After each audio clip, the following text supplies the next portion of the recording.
Now, given that it's February the 14th, this seems a fair question. How far would you go? How high would you climb for your Valentine? Well, this next story might put your answer to shame. Because when a young, starving Indian artist first laid eyes on a Swedish tourist, it was love at first sight. After a whirlwind romance, the couple, PK and Charlotte, married in a tribal ceremony. But soon after that, Charlotte had to go back home again. So a determined PK vowed they would meet again, and indeed, a year later, with $80 in his pocket, with a bike and some paintbrushes, PK cycled the hippie trail through India, Pakistan, Afghanistan, Iran and Turkey, cycling around about 70 kilometres every day. He then hitchhiked into Europe, and the couple were eventually reunited after more than 4 months on the road. And then they married again. Well, quite a story, isn't it?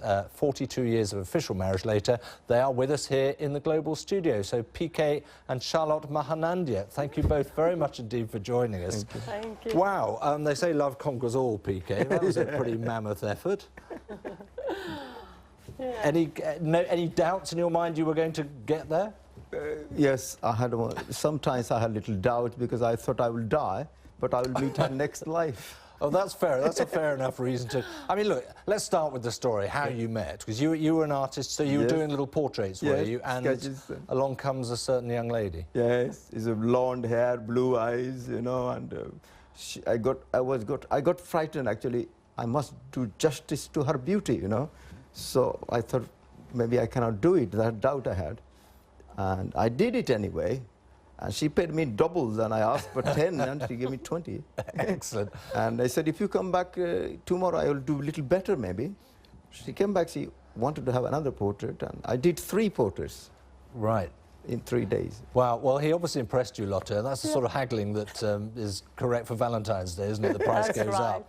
And what did you make of this chap? Well, there was attraction at the first sight, and going back in my childhood, I had a dream meeting a jungle boy, an elephant boy. Right. So he was sitting there with his curly hair and smiling face with the white teeth. So... Well, he hasn't changed much then, has he? No, not much. Oh, yeah. Still fits the bill. So, OK, so you had how long in India, and why did you have to go back again? I had to go back because I took leave from work, and I was also going to finish my studies. Yeah. So that's why I returned. So, right, and when you left, obviously you'd married tribally, you'd had a ceremony, so you're obviously bound to each other. But was it just going to happen that PK was going to come over? How did you know? Did you honestly believe? Was it all a sort of pretty much a done deal, or just you thought you'd had a nice romantic time and maybe life moves on? Actually, my thought was to go back in August in '76. But my mum said, you please be realistic, and you finish your studies and you write letters to make sure that you're really fit for each other. Parents. Always anxious about what you might be doing to yourself. Well, look, PK, you made the journey. You went on that extraordinary trek. I bet you had a few adventures on the way. Yeah. I had no knowledge of geography. I don't know how far it was. I was mixing up with Switzerland, with Sweden. And if I would have known, I don't think I would have dared to come, you know. So I'll do it or I'll die. That I decided, you know. She came by car. It will take 30 times or 20 times more by bicycle. I sold everything and I bought the bicycle for 60 rupees only. That's extraordinary. And I knew only thing that where sun is setting in the west, that way I have to. So you just kept following the sun? Yes. And that was hippie trail. I met wonderful people. So many series of beautiful meetings. They instructed me, they fed me, and I'm very thankful to many people.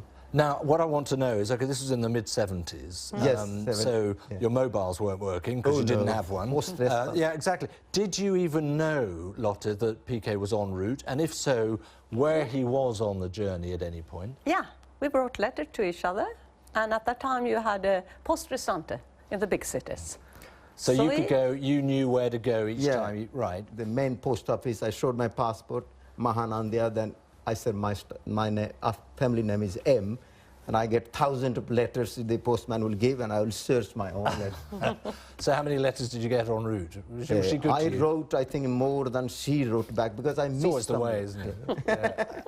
You missed a few on the way. Yeah. So there's still some letters out there, possibly, somewhere, waiting to be read and picked up. Fascinating, if you can find out. So let's get to the, the destination. You've arrived. You're now in Lotta's land. I mean, did it all just feel as if you'd seen each other the day before? Did you carry off exactly where you left off? How was it? Yeah, I think it went on like that. Yeah. It was such a strong feeling between us. So, yeah. Well, needless to say, it's a happy ending. But where is the happy ending? Where do you live now? And where's West home? Sweden. West Sweden.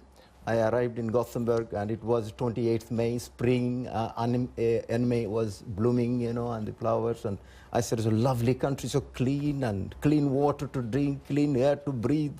Not so much dirty like in my home country, So I said I landed in paradise, and. Well, it's paradise till you get about sort of October, November, December. Then it's blooming cold, isn't it? Yeah, it's cold, but it's healthy. It's good for health, and I do yoga, So every day I stand half an hour on my head.